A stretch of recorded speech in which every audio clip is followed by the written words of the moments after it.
রাজধানীর গুলিস্তানে যানবাহন চলাকালে সড়কের প্রায় মধ্যস্থলে দুই ট্রাফিক কনস্টেবলের মধ্যে হাতাহাতির ঘটনা ঘটে। শনিবার ইউনিফর্ম পরা অবস্থায় দায়িত্বরত ট্রাফিক কনস্টেবল দিলীপ চন্দ্র ও নুরুজ্জামানের এই মারামারির ভিডিও সামাজিক যোগাযোগ মাধ্যমে ছড়িয়ে পড়ার পর ব্যাপক সমালোচনা সৃষ্টি হয়।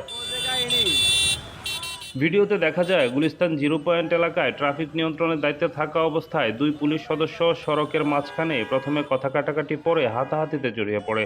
এক পর্যায়ে তারা সড়কের উপরে ধস্তাধস্তিতে লিপ্ত হয়, যা মুহূর্তেই সামাজিক যোগাযোগ মাধ্যমে ভাইরাল হয়ে পড়ে।